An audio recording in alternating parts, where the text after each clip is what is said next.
croyance que nous sommes aujourd'hui. Et qui lorsqu'il repartit dans les cieux, laissa son esprit une extension de lui. Ce matin, nous voulons honorer ta présence. Nous voulons te dire, tu es le bienvenu. Nous voulons te dire, sois salué. Parce que nous reconnaissons que tu es bien présent. Et parce que tu es présent, nous n'avons peur de rien. Et parce que tu es présent, nous sommes rassurés d'être portés par toi. Et parce que tu es présent, rien ne nous manque. Ni aujourd'hui, ni demain.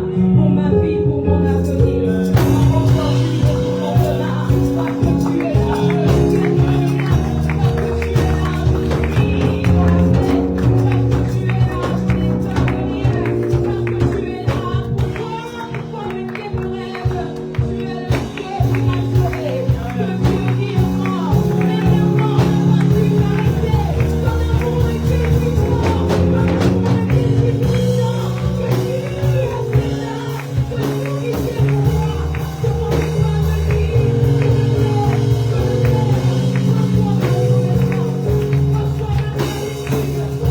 est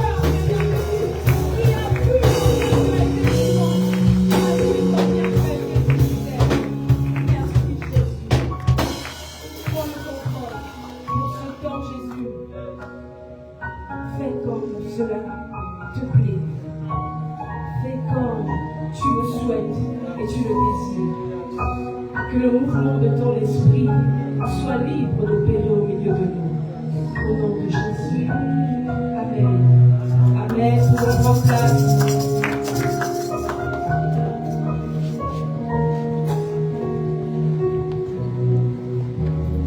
Soyez salués ce matin.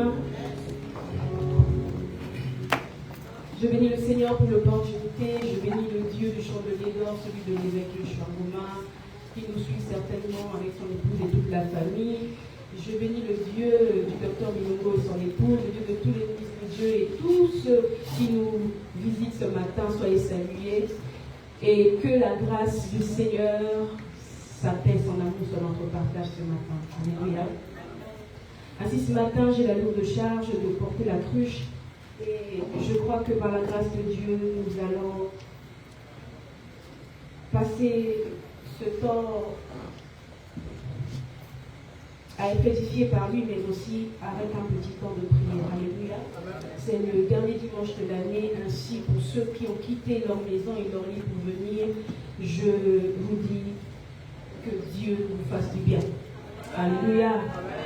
Ce matin, nous voulons parler de quelque chose. C'est l'un de mes partages avec l'évêque depuis quelques jours. Ça va faire plusieurs semaines, nous avons partagé un propos.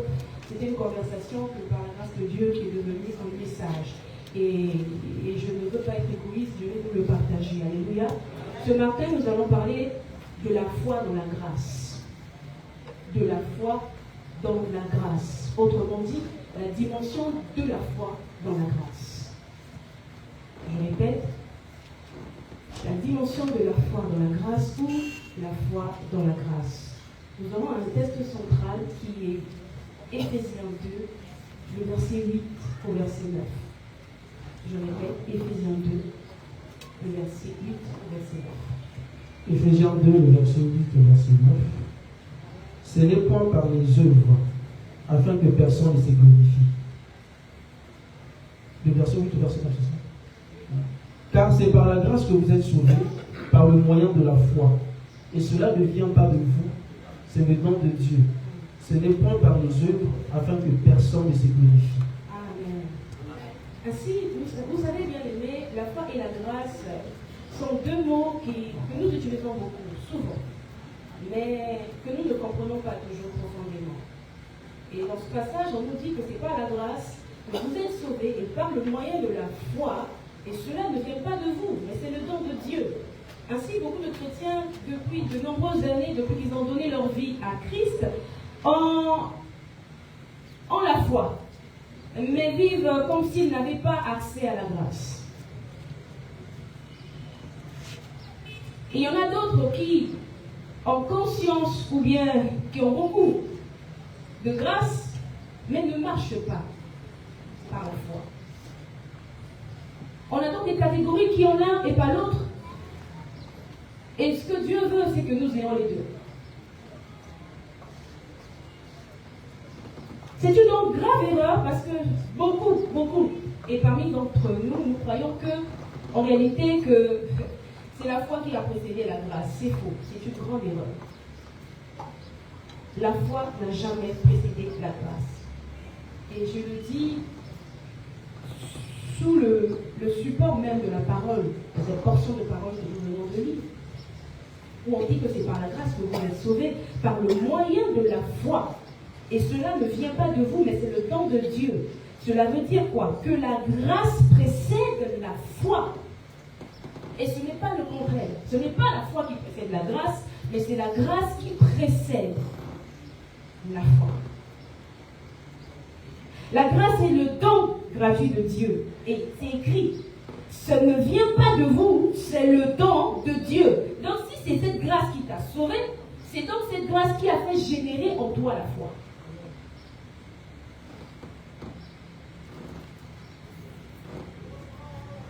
La dimension de la foi dans la grâce. La grâce, non seulement qu'elle précède la foi, elle engendre et elle la soutient. Je répète. La grâce, elle engendre, elle précède la foi, elle engendre en toi, mais elle la soutient. Nous allons le voir après. Mais ce que je veux dire ici, c'est que ce n'est pas avoir la foi aujourd'hui, ce n'est pas avoir une capacité humaine autonome. Non, c'est pas ça. Avoir la foi, c'est être conscient qu'il y a une grâce qui t'a sauvé et qui te donne de croire en cela. Alléluia. Aujourd'hui, donc, nous allons comprendre cela et nous allons voir comment la foi change dans la dimension de la grâce là où nous allons comprendre comment la foi change de dimension lorsqu'elle opère dans la grâce. Et nous bénissons le Seigneur parce que depuis quelques mois, on ne peut pas dire une année déjà, nous sommes à la fin, le ministère de Chandelier d'Or va reposer sur ceci. Grâce sur grâce, toute grâce. Parce que la grâce n'est autre que la personne de Jésus. Alléluia. La grâce de Dieu, ou bien la grâce, c'est lorsque Dieu agit en premier. Je répète, la grâce, c'est lorsque Dieu agit en premier. Dans le passage éphésiens que nous venons de lire, nous avons vu que c'est un don. Ça ne vient pas de nous, c'est un don de Dieu. Alors, qui dit don de Dieu, ça veut dire que nous ne sommes pas auteurs de cela. D'ailleurs, on l'a défini comme étant une faveur imméritée. Ce n'est pas nous qui sommes auteurs de cela. Ce n'est pas parce que nous avons fourni un quelconque effort que nous avons pour mérite cette grâce. Non, c'est immérité. Alléluia. Donc, c'est Dieu qui nous donne. Ainsi, la grâce ici, pour notre premier point, c'est lorsque Dieu agit en premier. Et ici, qu'est-ce que j'aimerais dire, c'est que Dieu n'a pas attendu que nous soyons parfaits pour nous sauver. Il a agi en premier. Il n'a pas attendu que nous ayons la conscience de sa personne ou de son œuvre salvatrice pour nous sauver en premier. Ainsi, notre foi est la réponse reconnaissante à l'initiative de Dieu. Ta foi est la réponse reconnaissante de l'initiative de Dieu. Parce que dans la grâce, Dieu agit en premier. Et nous allons le lire dans deux passages de Romains. Romains 3, 24 et Romains 5, 8. On commence par Romains 3, 24. Romains 3, 24. Et ils sont gratuitement justifiés par sa grâce, par le moyen de la rédemption qui est en Jésus-Christ. Amen. Romains 5, 8. Romains 5, 8. Mais Dieu prouve son amour envers nous en ce que, lorsque nous étions encore des pécheurs, Christ est mort pour nous. Amen. Pour soutenir ce que je viens de dire, que Dieu n'a pas attendu que nous soyons bons pour qu'il nous aime. Dieu n'a pas attendu que nous soyons parfaits pour qu'il nous sauve. C'est gratuitement dans le premier passage que nous avons lu qu'il a fait. Gratuitement, il nous a justifiés. Nous sommes donc gratuitement justifiés par quoi? Par sa grâce. Donc, la grâce, c'est lorsque Dieu agit en premier. Vous voyez ce que je veux dire? Et dans le second passage, on dit, il nous prouve son amour envers nous lorsque nous étions encore pécheurs. Christ est mort pour nous. Tu n'avais même pas la conscience conscience de qui il était, de ce qu'il t'apportait. Mais même là, dans cet état, il est mort pour toi. Il agit en premier. Il a agi en premier. Et donc la grâce, dans ce cadre, c'est quand Dieu lui prend l'initiative. C'est aussi lorsque il agit par amour et il t'offre ce que tu ne mérites pas. Non seulement qu'il prend l'initiative, il le fait avec amour et il t'offre ce que tu ne mérites pas. Parce que si c'était par ordre de mérite, nombreux parmi nous ne sauraient pas bénéficier de la grâce. Alléluia. Nombreux. Voilà pourquoi dans le passage principal que nous avons lu de Éphésiens 2, on a dit, ce n'est pas nous. C'est un don de Dieu. C'est Dieu qui décide de nous faire grâce. Alléluia. Tout ça pour dire qu'avant que tu crois, Dieu avait déjà tout prévu. Avant même que tu pries, il avait déjà rendu la grâce disponible. Qui comprend ce que je dis? Avant que tu fasses n'importe quel acte, que tu ne poses un acte, que tu te mettes à prier ou à demander quoi que ce soit, Dieu, par sa grâce ou dans sa grâce, avait déjà tout prévu. N'est-ce pas merveilleux? Sous d'autres cieux, on aurait crié de joie. Mais on est francophone, on est très poisson. Alléluia. Dans le second point, ce que j'aimerais dire, si la grâce, c'est Dieu qui agit en premier, dans la foi, c'est notre réponse à ce que Dieu dit.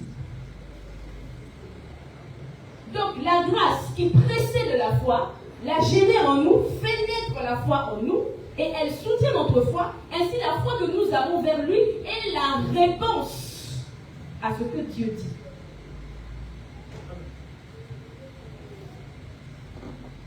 Est la réponse à l'initiative de Dieu. Alléluia. Mais on va lire la définition de la foi, comme ça vous allez comprendre ce que je dis. Un passage que tout le monde connaît, Hébreux 11, 1.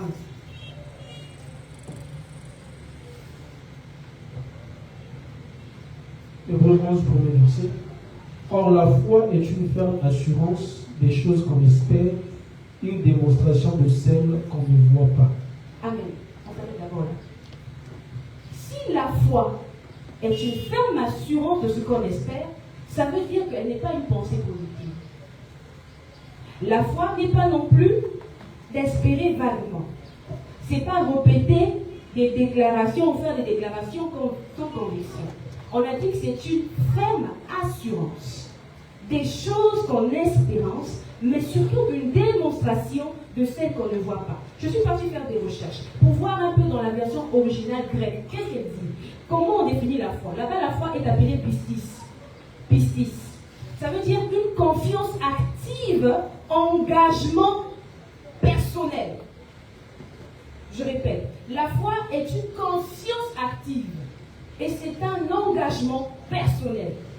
Pas n'importe quel engagement, mais un engagement que tu fais en étant fondé sur la personne à qui tu crois. Il y a eu un autre mot que j'ai lu là-bas qui disait que c'était élekos. Élekos veut dire la preuve intérieure, la conviction. Tout ça pour dire quoi? Que la foi est la certitude actuelle, mais elle est enracinée dans la parole de Dieu. Donc si ta foi est la réponse à ce que Dieu dit, il faut qu'il y ait des paroles qui soient sorties pour que tu crois en cela. Alléluia. Je vais ajouter que ici dans la foi, Dieu rend présent ce qui ne l'est pas encore. Voilà pourquoi dans la définition, le passage qui nous a été donné dans Hébreux, on dit que c'est la ferme assurance des choses qu'on espère. Ce qu'on espère, on ne voit pas. Ce qu'on espère n'est pas à notre disposition. Ce qu'on espère arrivera. C'est dans le futur.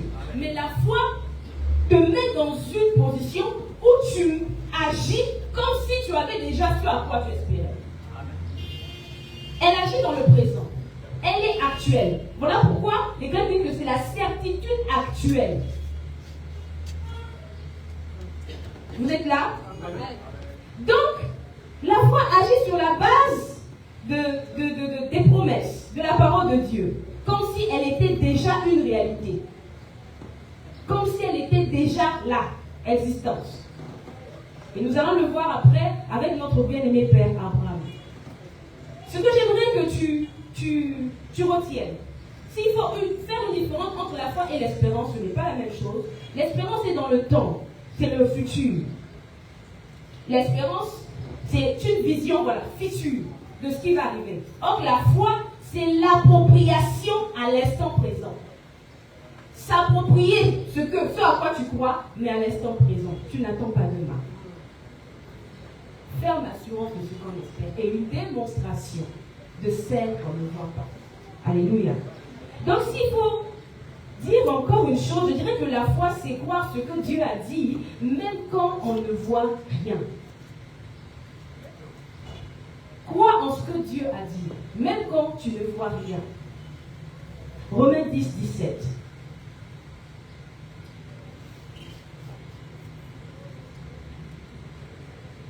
Romains 10, 17. Ainsi, la foi vient de ce qu'on entend, et ce qu'on entend vient de la parole de Christ. Amen. La foi agit en fonction de la parole que tu entends de Christ. Elle ne se contente pas d'attendre. Ce qu'elle fait, c'est que sur la parole de Dieu, elle agit, elle obéit, elle avance. Je répète. La foi agit en fonction de la parole qui vient de Dieu. Et lorsque cette parole est prononcée, elle obéit et elle agit.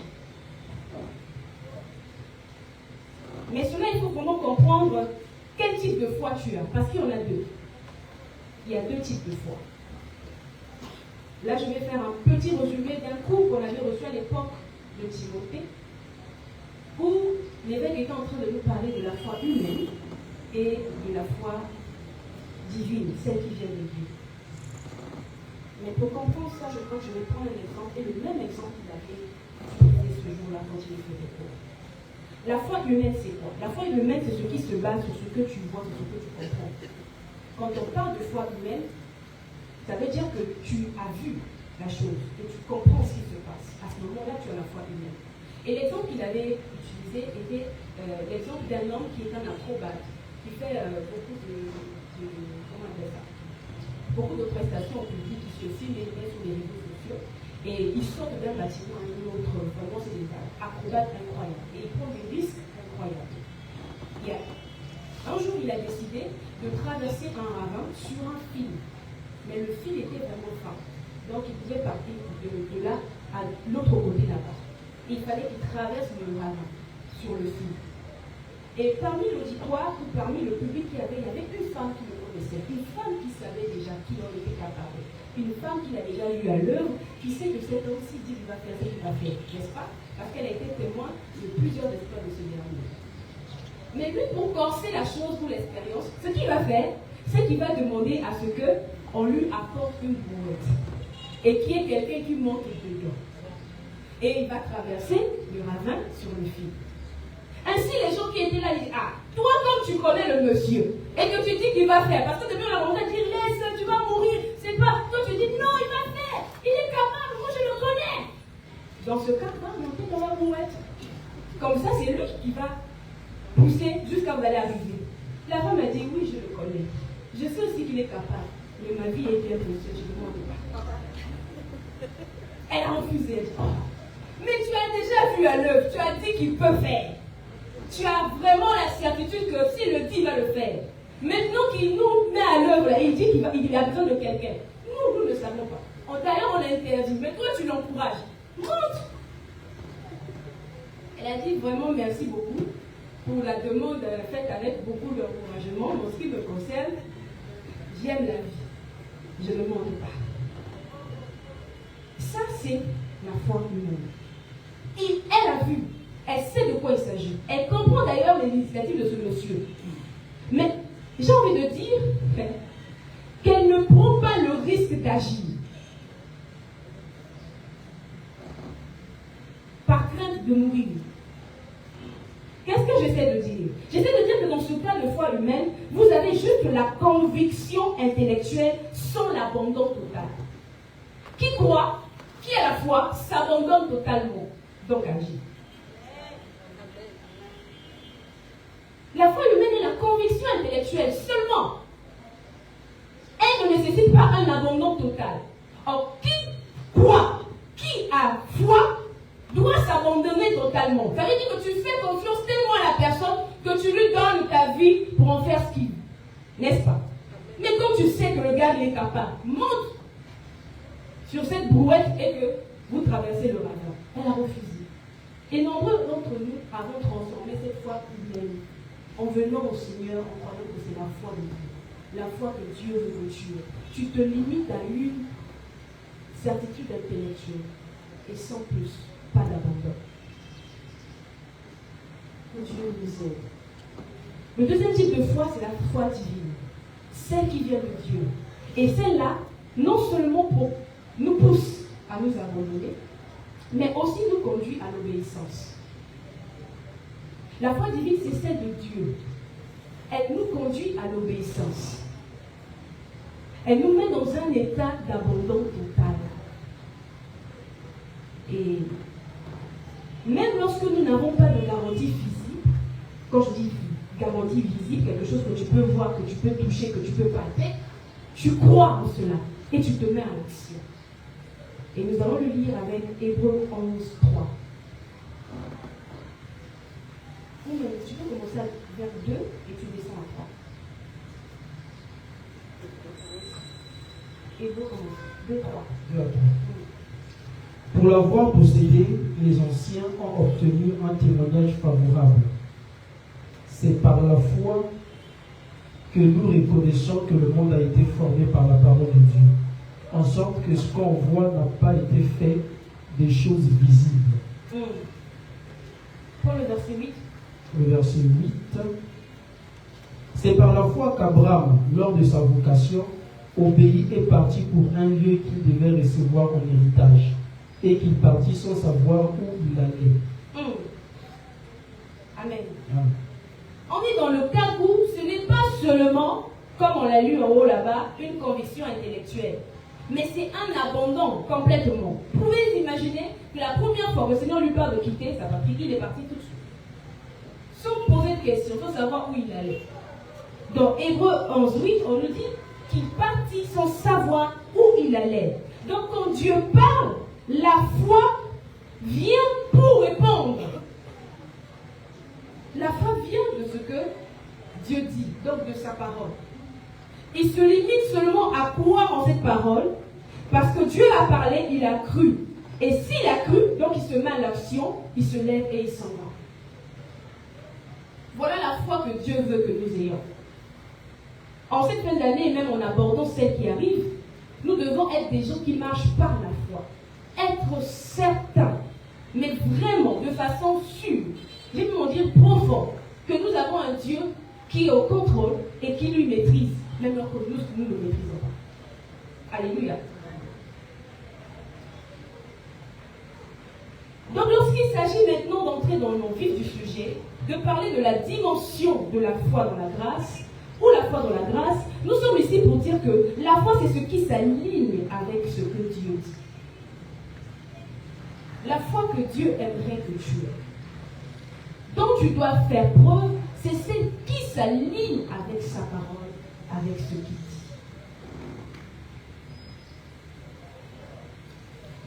Car, dans le domaine de la grâce, nous avons accès à des choses qu'il a déjà faites, qu'il a déjà données.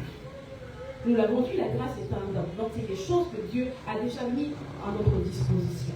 Et donc, quand la foi s'aligne avec ce que Dieu a déjà donné, par grâce, ainsi, la foi la reçoit. Qu'est-ce que je dis? Je dis que la grâce est ce que Dieu donne et la foi, c'est le moyen que tu utilises pour recevoir ce que Dieu donne.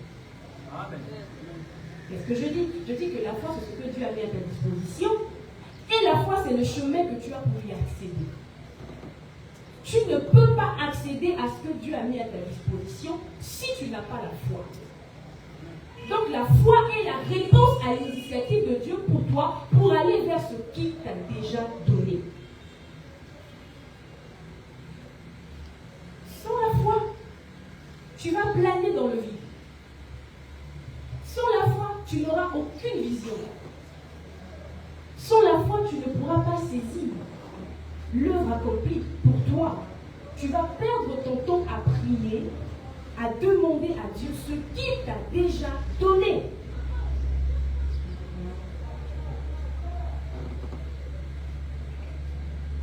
La vérité très importante que j'aimerais que nous retenions, c'est surtout que la grâce de Dieu est illimitée. Elle est très complète. Elle est parfaite. Mais seulement dans cette grâce, pour que tu puisses avoir accès à cette grâce, la foi est ce qui détermine le chemin ou l'accès que tu vas devoir prendre pour y arriver. Ça va? La foi, c'est ce qui te permet de recevoir, d'accéder à la grâce de Dieu. Parce que la grâce, c'est ça qui a fait au fait que tu aies la possibilité de croire. C'est l'initiative de Dieu. Alléluia. Amen. Oh, je vais répéter ça plusieurs fois pour que tu comprennes. Parce que d'ici, j'ai une vue globale de votre regard. Certains de vos regards, on vous dit quoi? La foi détermine notre capacité à accéder à la grâce de Dieu. La foi détermine notre capacité à recevoir ou nous donne le plan d'accès pour recevoir ce que la grâce de Dieu. Alléluia. Matthieu 9, 28 à 29.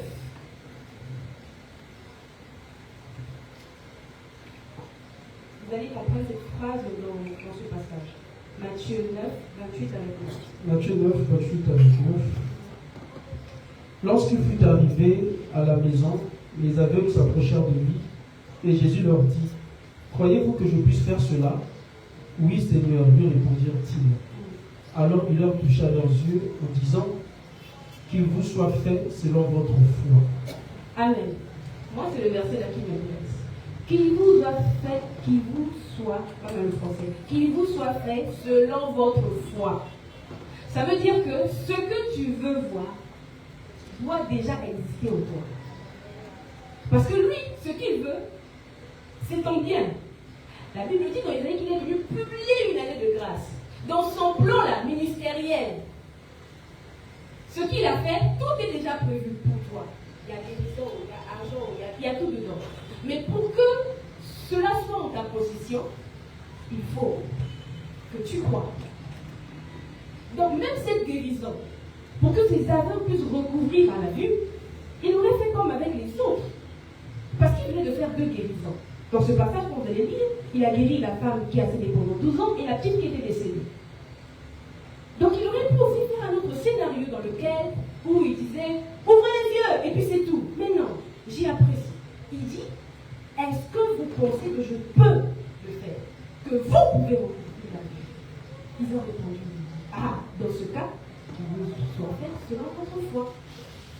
Mais cette question, si on nous la position aujourd'hui, en 2025, là, maintenant, ce jour, aïe.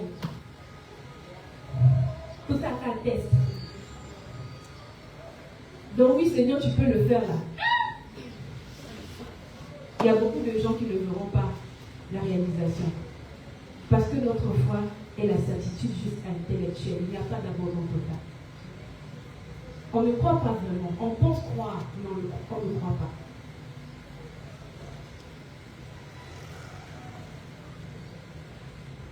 Quand je disais que la foi détermine notre capacité à accéder à la grâce, parce que la grâce de Dieu pour ses aveugles était qu'il recouvre la vue.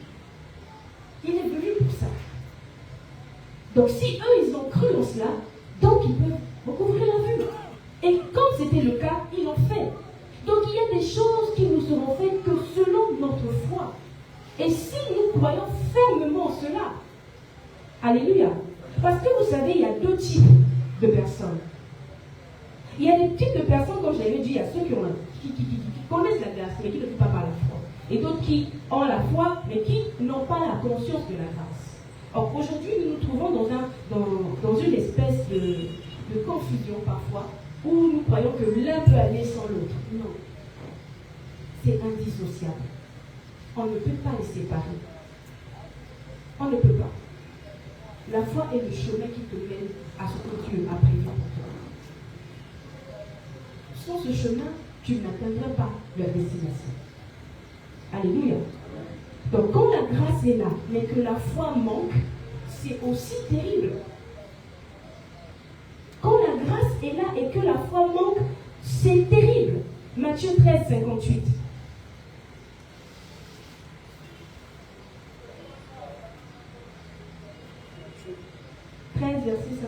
Matthieu 13, verset 58. Et il ne fit pas beaucoup de miracles dans ce lieu à cause de leur incrédulité. Merci. Je n'ai pris que cette portion de parole pour montrer une chose. Il s'agissait de Jésus, de celui qui a été envoyé par Dieu son Père pour sauver un peu, mourir et ressusciter. Ici, il arrive. Il n'a pas pu faire ce qu'il était censé faire à cause de leur incrédulité. Ce n'est pas Jésus qui manquait de puissance. Il ne manquait pas de puissance. Ce n'est pas aussi que la grâce n'était pas disponible. Elle l'était. Mais l'incrédulité de ces personnes ou de ce peuple a fait de telle sorte que la grâce ne pouvait pas être manifeste.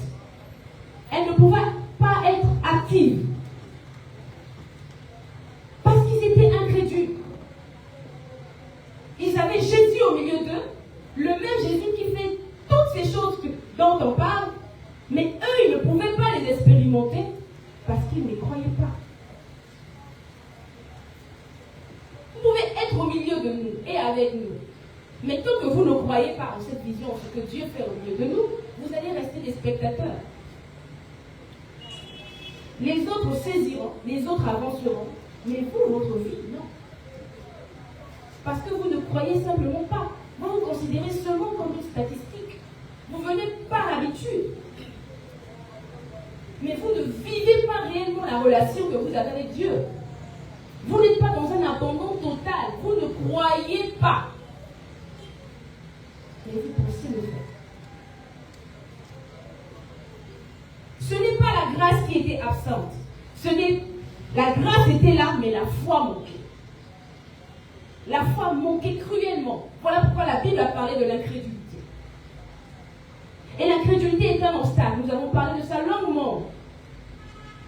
Il vient faire obstacle, il vient te sortir carrément de l'expérience avec Dieu. Et quelle expérience? Cette expérience qui te permet de vivre, de rentrer dans le miracle, de recevoir ce qu'il a mis en ta disposition. La grâce peut être présente, mais non manifeste à cause de l'incrédulité. Il y a aussi le fait qu'il peut avoir la foi, mais sans la compréhension de la grâce. C'est possible. Tu as la foi, mais tu n'as pas la bonne compréhension de ce qui est la grâce. C'est-à-dire que quand on dit que tout est grâce, pour toi c'est flou, c'est une matière que tu ne comprends pas.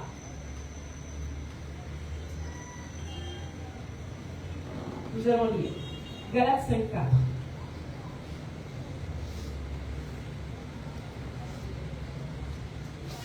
Galates 5, 4. Vous êtes séparés de Christ, vous tous qui cherchez la justification dans la loi. Vous êtes déchus de la grâce. Amen.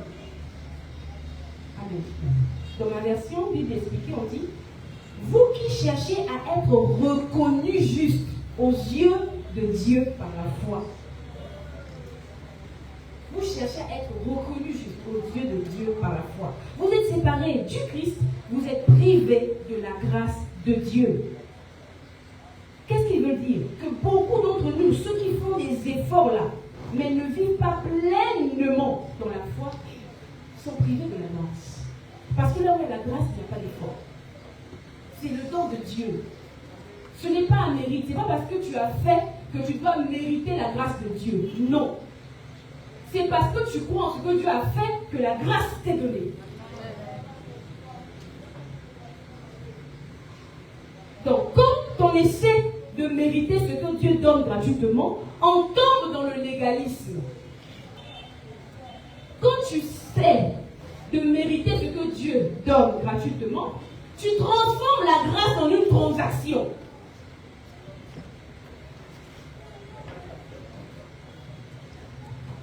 C'est quoi le légalisme? C'est la tentative humaine de transformer la grâce en une transaction. Ça veut dire quoi? Que pour toi, la grâce devient la récompense de tes efforts, la récompense de ton dur labeur, la récompense de tout ce que tu as investi, en pensant que Dieu, quand il va répondre à tout ce que tu as fait, il va répondre par la grâce. C'est ça le légalisme.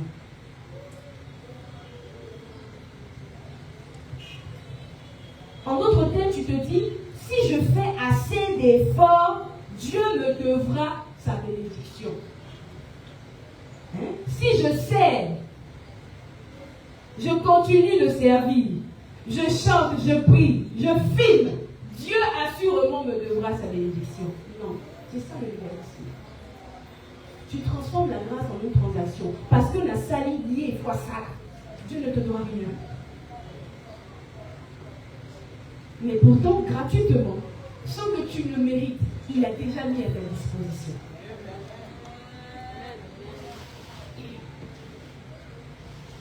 Maintenant, pour que tu comprennes et que tu saisisses ça, toi, tu dois avoir la foi. C'est ça la dimension de la foi dans la grâce. La dimension de la foi ici, dans cette dimension, tu as une meilleure vision sur ce qu'est réellement la grâce de Dieu.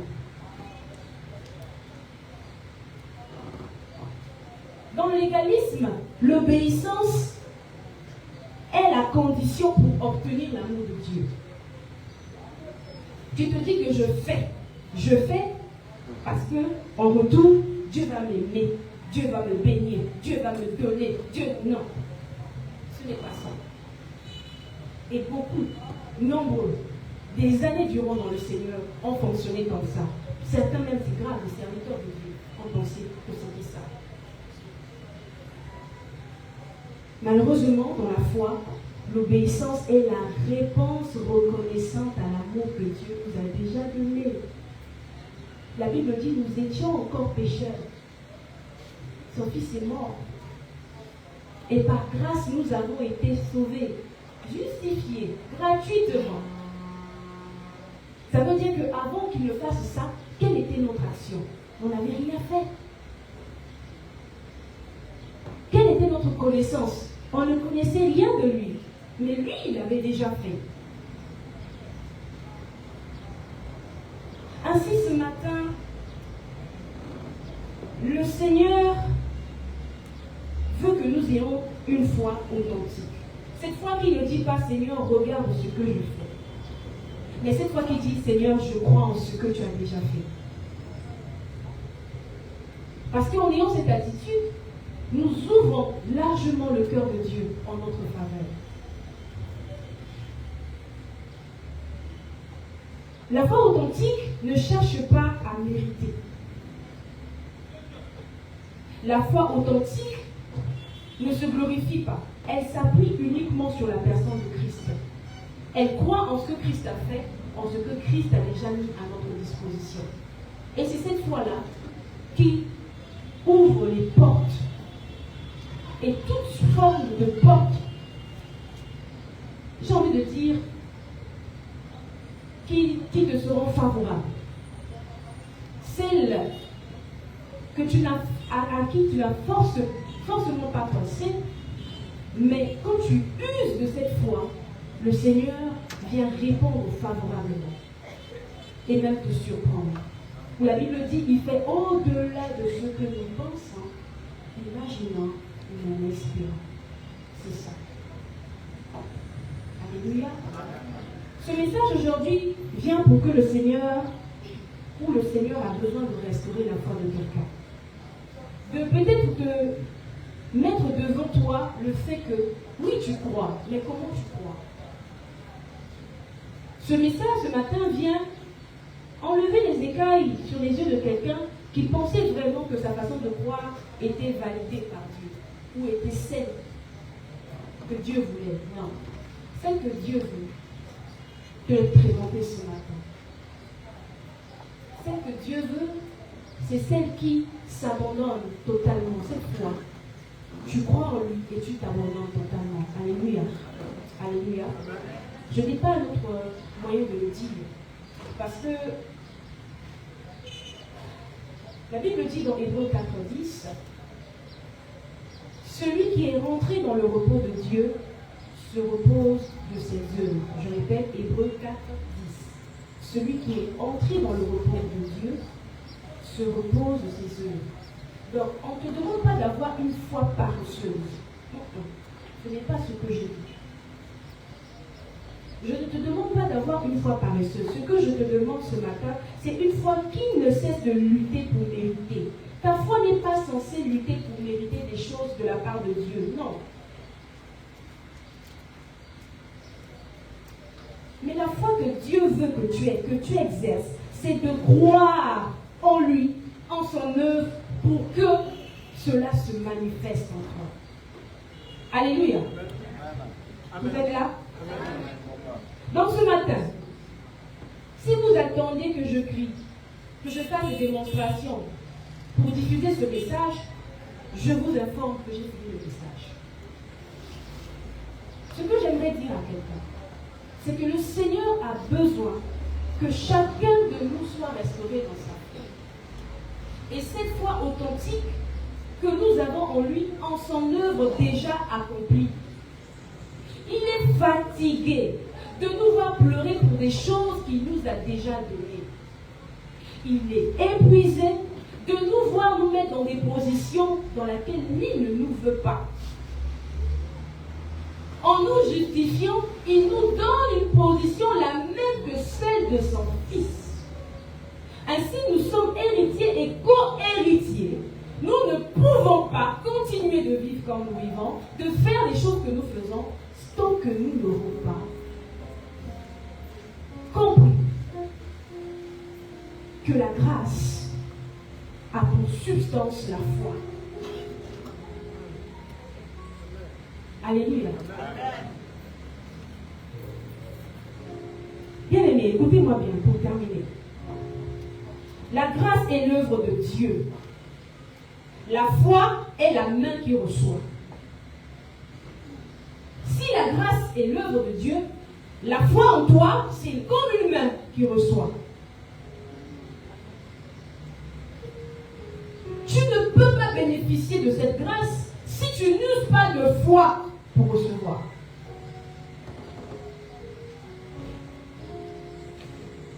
Christ étant le centre et que la gloire revienne à Dieu, il permet que ce matin, que tu comprennes que la grâce est disponible, mais ta foi est la main qui reçoit.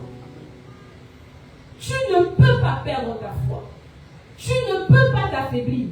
Parce que l'année a été dure. Parce que tu as vécu des moments difficiles. Parce que financièrement c'était la crise.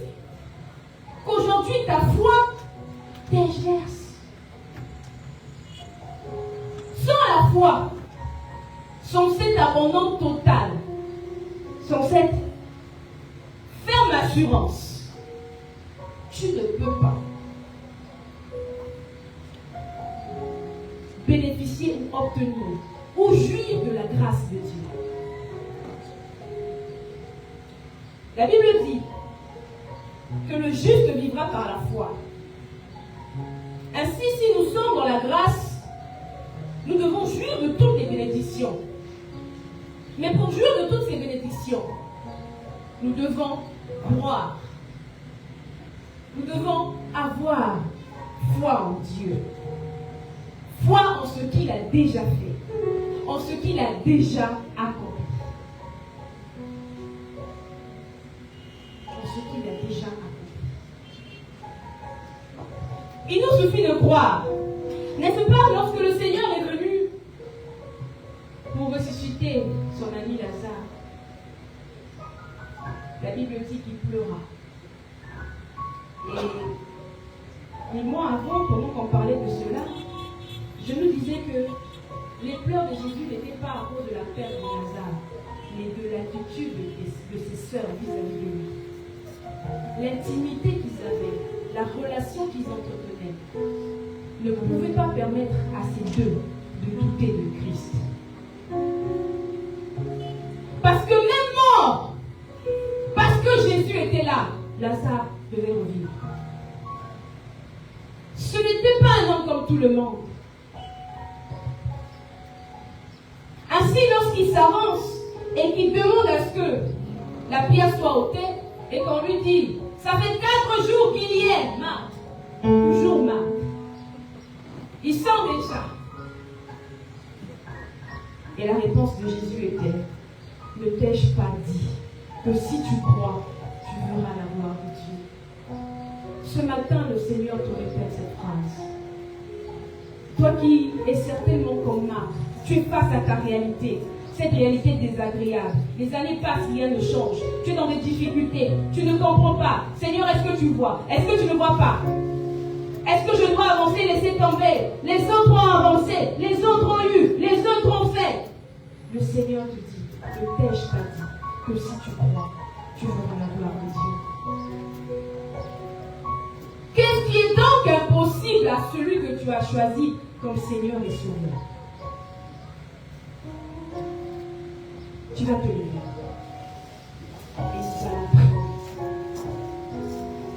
prier. Nous allons prier. Retiens que tu ne mérites rien. Christ a tout fait pour toi. Christ a tout donné. Tout est accompli. Mais si tu n'as pas la foi, tu ne sauras jouir de l'accomplissement de ce que Christ a accompli.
de te permettre de marcher désormais par la foi et la pleine conscience de sa grâce.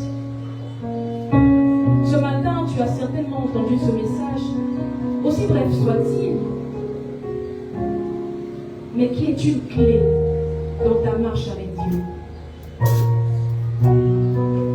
La grâce est un temps de fait, mais ta Seigneur. Ainsi, prie qu'il fasse en sorte, qu'il t'aide en tout cas à marcher par la foi dans la pleine conscience de sa grâce. Seigneur, aide-nous. Seigneur, avoir la pleine conscience et à toujours marcher par la foi. Comme Abraham, Seigneur, à l'écoute de ta voix et de ta parole. Donne-nous, Seigneur, d'agir, de nous mettre en action, de marcher et d'emmener à la réalité au moment présent par la foi tes promesses, toutes les choses que tu as dites, toutes les choses que tu nous as réservées. Donne-nous de nous approprier ces choses, de les manifester, Seigneur, d'avoir les attitudes des personnes qui vivent déjà le miracle, alors que le miracle n'est pas encore visible aux yeux de tous. Nous voulons être ces personnes, oh Dieu, qui ne croient pas vous mériter quoi que ce soit de ta part. Mais notre foi est la réponse à notre initiative, à ce que tu as déjà fait pour nous. Et par amour, nous répondons. Par amour, Seigneur, nous croyons. Par amour, nous choisissons d'obéir et d'avancer. Ce matin, nous renouons notre confiance en toi, Jésus. Nous renouons notre confiance en toi. Si hier nous avons été incrédules, nous ne voulons plus l'être. Seigneur, en ce dernier dimanche de l'année, nous prions que ta volonté soit faite. Aligne notre cœur selon ta parfaite volonté. Et donne-nous de croire, de toujours croire. Fais mourir l'incrédulité en nous. Et toute forme, Seigneur Jésus-Christ, de doute. Nous ne voulons pas, Seigneur Jésus, continuer à perdre notre temps dans des choses qui éteignent la flamme en nous. Nous te remettons tous nos projets. Nous te confions nos attentes et nous te consacrons nos vies ce matin sans réserve, sans réserve, sans réserve, sans réserve. Oh, car il est écrit, aie confiance en lui et il agira. Aie confiance en lui et il agira. C'est à toi que nous remettons nos vies. C'est à toi que nous remettons toute notre vie entière. C'est à toi, Seigneur, comme il est écrit dans Psaume 37:5. C'est à l'Éternel, qu'il te faut remettre ta vie tout entière. Aie confiance en lui et il agira. Remets ton sort à l'Éternel. Confie-toi en lui. Confie-toi. Confie-toi. Confie-toi. Confie-toi. Confie-toi. Abandonne-toi totalement. Abandonne-toi totalement. Alléluia.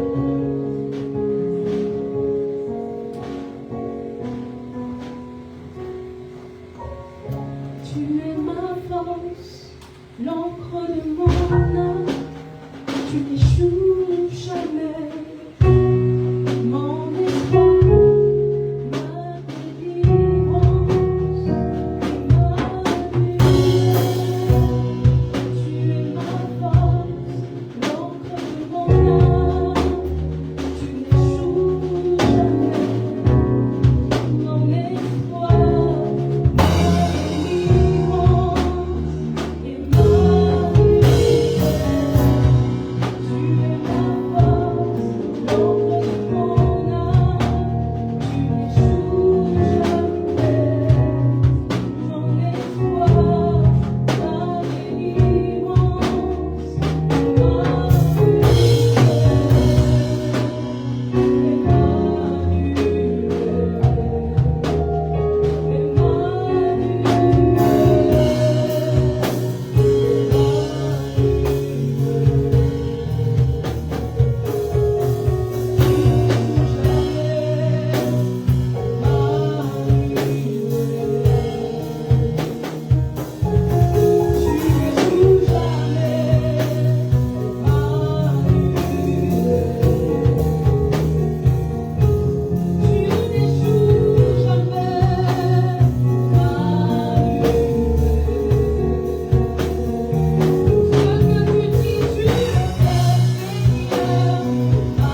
importe les temps et les circonstances. Et nous voulons prendre un nouvel engagement de toujours croire, quel que soit ce qu'il y a de nous, quoi qu'il advienne, quel que soit ce qui se passera. Seigneur, nous voulons croire et toujours croire. Merci Seigneur Jésus-Christ. Merci pour ton œuvre accomplie. Merci pour ta grâce. Merci d'être avec nous. Merci de nous soutenir. Merci de nous faire avancer. Merci d'aiguiser notre confiance en toi. Quoi qu'il advienne, nous voulons croire. Dans les temps et les moments jour, croire. Qu'il pleuve, qu'il neige, croire. Seigneur, même dans les ténèbres, croire. Nous ne voulons pas, Seigneur, arrêter de croire. Merci de nous donner cette fermeté. Merci de nous donner encore et toujours l'assurance que nous ne sommes pas seuls, que tu es avec nous et que tu demeureras toujours avec nous. Qu'il en soit ainsi pour chacun d'entre nous. Et dans ce dernier dimanche de l'année, nous scellons cette nouvelle alliance, ce nouvel engagement. Nous prions ce jour où nous dirons, Seigneur, je veux croire, je veux continuer de croire. Entendons, Seigneur, nous avons ainsi prié et nous disons Amen.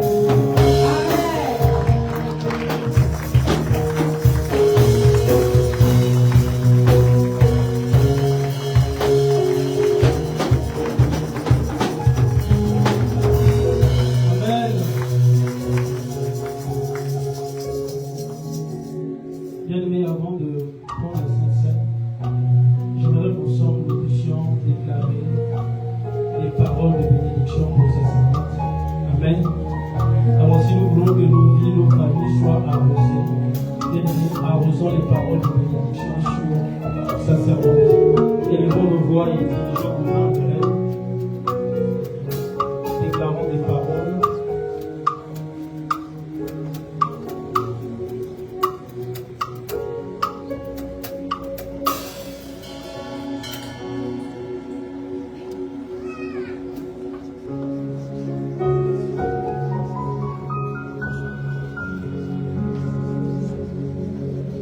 Dans le nom de Jésus. Amen.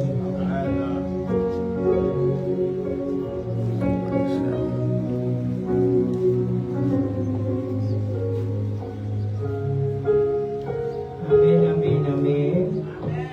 Nous sommes debout pour honorer la table du Seigneur.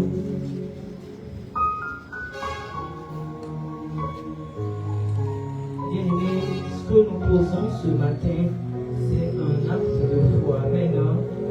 C'est un acte de foi. Nous avons foi que nous nous approchons de cette table pour venir manger le corps du Christ et boire le sang.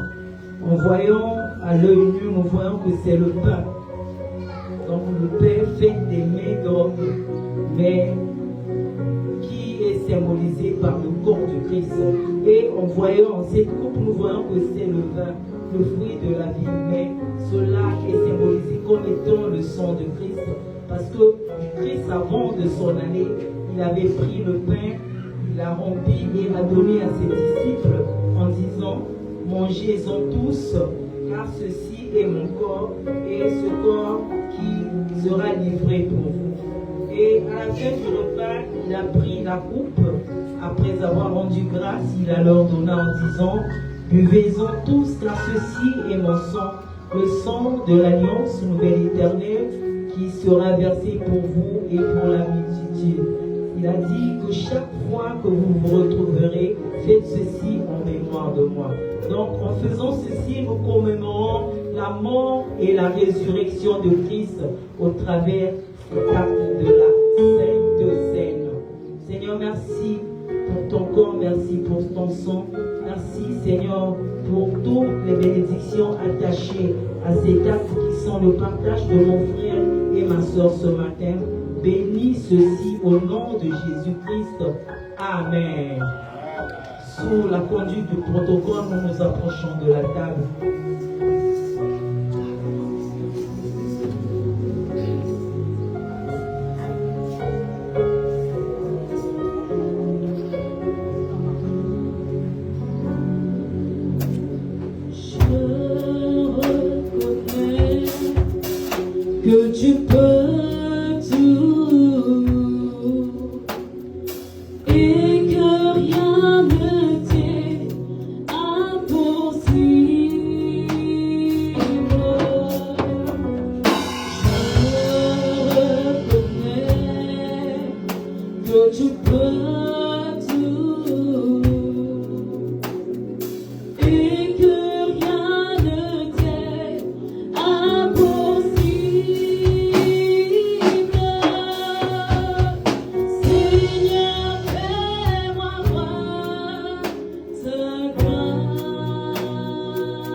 son corps qui a été disposé pour toi ce matin.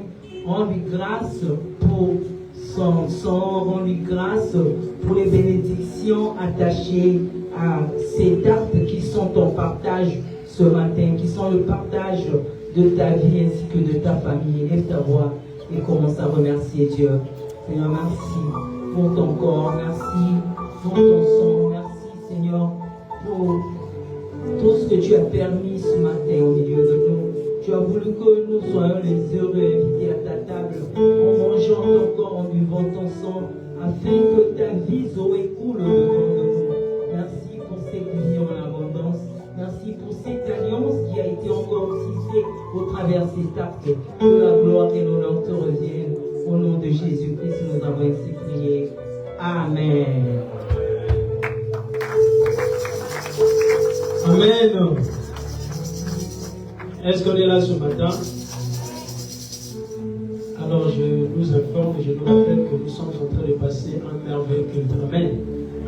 Amen. Est-ce qu'il y a un vivant? On est trop tiède. Est-ce qu'il y a un vivant ce matin? Est-ce que tu vas acclamer Jésus?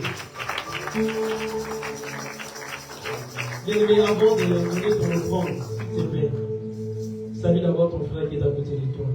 Salue ton frère, ta soeur. Dis-lui, est-ce qu'il va bien? Est-ce qu'il va bien? C'est le dernier dimanche de l'année. Est-ce qu'il va bien? Est-ce que tu peux déclarer une parole?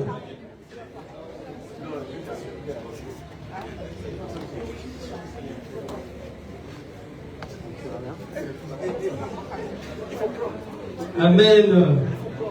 Amen. J'ai envie de dire, dans le palais de Dieu, tout s'écrit. Dans le palais de Dieu, tout s'écrit. Amen. Bien-aimés, tout à l'heure, nous avons rendu grâce. C'était une grâce verbale. Amen. Une grâce par la prière. Mais nous allons encore rendre grâce, mais une autre grâce. Amen. Une grâce en action. Amen. En action et en vérité. C'est pas écrit, hein? Donc une grâce en action. Amen. Donc tu vas préparer ton offrande.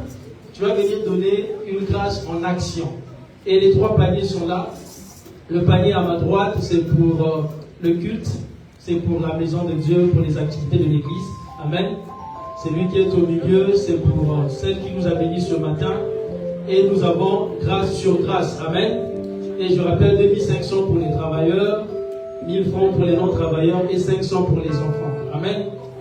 Alors sans plus tarder, nous allons rendre grâce, par grâce, amen, et avec nos danses. Amen. Alors les chants vont nous diriger, ainsi les protocoles vont nous conduire, et on va célébrer le Seigneur.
grâce, nous te bénissons, nous te disons merci. Merci pour ces offrandes que nous avons présentées dans ta maison, Seigneur. Nous te rendons gloire, nous te disons, Seigneur, veuille l'accepter et l'accueillir, Seigneur. Bénis, Seigneur, toutes personnes qui ont manqué dans ce panier, Seigneur. Que tu te souviens de chacun de nous, Seigneur. Seigneur, que nous manquons de rien parce que tu as dit que la main qui tombe, c'est la main qui reçoit, Seigneur. Père, nous le voyons que nous avons s'aimé et nous allons rencontrer, Père. C'est pour cela que nous te rendons gloire, nous te disons merci pour tout ce que tu as fait et le ce que tu as fait. Amen. Est-ce qu'on va acclamer le Seigneur?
Les sœurs, là, le culte n'est pas fini.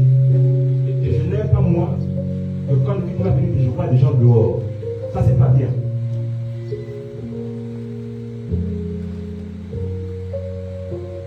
Amen. Alors, pasteur Paul, maman, c'est avec une grande joie et un profond respect que nous sommes rassemblés aujourd'hui pour célébrer une étape précieuse.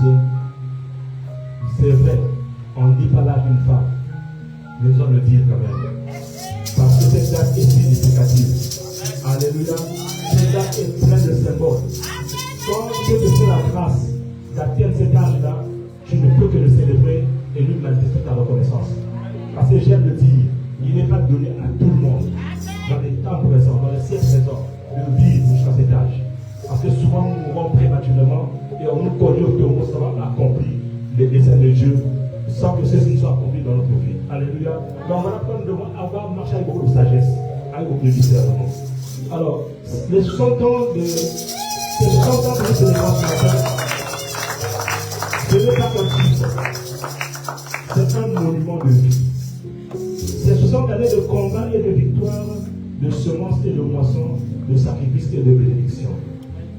C'est 60 ans de témoignages, témoignages de foi dans les moments difficiles, témoignages de courage face aux défis, témoignages d'amour et de service envers la famille, l'Église et la nation. À 60 ans, on ne compte plus les jours, mais on compte les empreintes laissées. Et normalement, tu as des empreintes durables dans nos cœurs et dans l'histoire de ceux qui t'ont côtoyé. Aujourd'hui, nous ne célébrons pas seulement ton âge, nous célébrons ta sagesse, ton influence et ta fidélité à Dieu. Que ce jubilé marque le début d'une nouvelle saison encore plus fructueuse, plus paisible et plus glorieuse. Bon 60e anniversaire, maman Nathalie. Que Dieu te renouvelle, te fortifie et t'élève encore davantage. Nous t'honorons et te bénissons au nom de Jésus-Christ. Et je voudrais à cet instant demander à toute l'assemblée de lever la voix, prononcer en faveur de cette dame de cœur, comme j'ai dit, des paroles de bénédiction. Je ne sais pas qu'est-ce que tu veux dire à Dieu, mais cette dame, tu la connais. C'est tellement que Dieu t'a fait du bien aussi, en te prêchant l'évangile. Elle t'a fait du bien en te donnant un présent. Pour ça, elle excelle. Alléluia. Et je voudrais que tu lèves ta voix, sois reconnaissant et que tu prophétises dans sa vie, que tu prononces à travers des paroles de bénédiction. Nous sommes partis.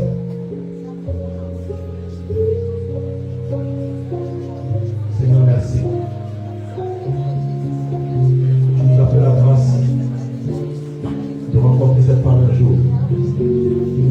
Et tu as fait de notre pasteur notre parole. Et ce matin, c'est en toute reconnaissance que nous célébrons cette année le plus que tu as ajouté à sa vie, qui correspond exactement à la date d'aujourd'hui. Nous sommes en train de lever nos voix en sa faveur.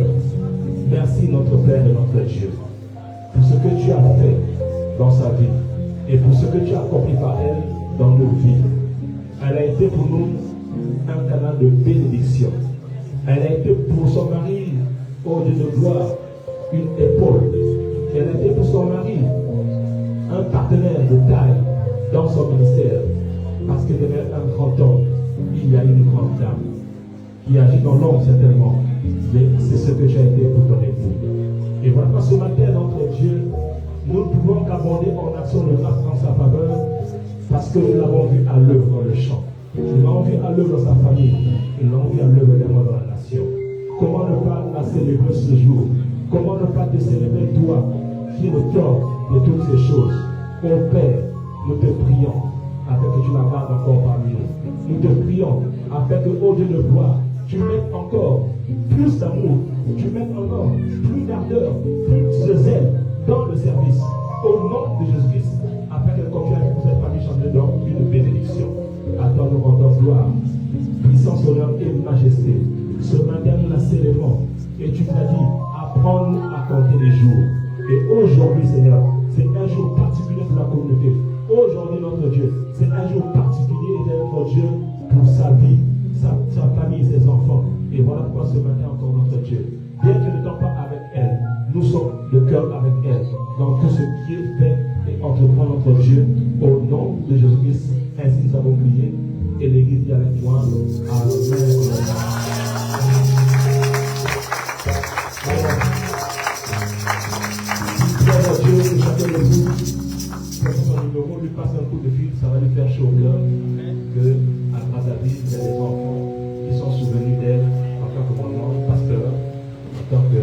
épouser des bêtes et que nous sommes de cœur avec elle dans ces moments de joie, dans ce moment de fête.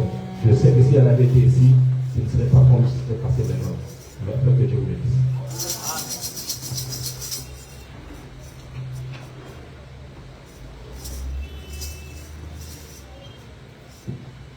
Amen. Alors nous partons lentement les chemins vers la fin. Alors je voudrais dire à une personne que l'année tend vers sa fin. Amen. Alors je voudrais juste t'exhorter et te rappeler une chose. Tu veux vraiment finir l'année sans pourtant te faire baptiser. Amen. Tu viens à l'église, mais j'aimerais juste te rappeler que s'il est très nécessaire, très capital, de se faire baptiser. Et si tu es ici, à la fin, tu peux me rencontrer. Je vais te donner toutes les informations liées au baptême. Amen.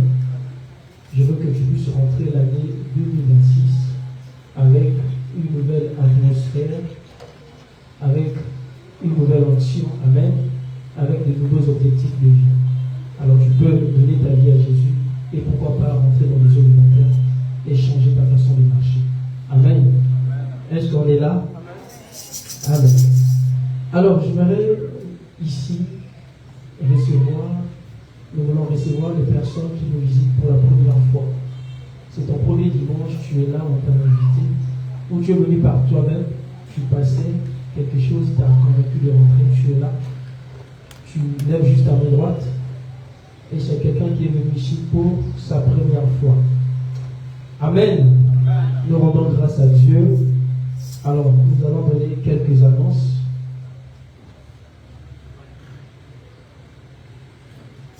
Amen. Wow. Alors, le 31 décembre, est-ce qu'on est là pour le 31? Est-ce qu'on sera là le 31 décembre? Je pense que tous nous connaissons. C'est partout, ça se passe, que ce soit ici au Congo ou dans d'autres cieux. Alors le 31 décembre, pour plusieurs églises, c'est un moment de célébration, c'est un réveillon. Et généralement, dans toutes les églises, ça commence de 21h, 22h pour certaines, jusqu'à l'aube, jusqu'au lendemain. Et pour nous, ça commence à 21h. Amen. De 21h jusqu'à l'aube. Alors bien aimé, j'aimerais que tu puisses inviter quelqu'un. C'est un moment où nous allons célébrer le Seigneur, mais nous sommes évangélistes et l'évangélisation fait partie de notre quotidien. Amen.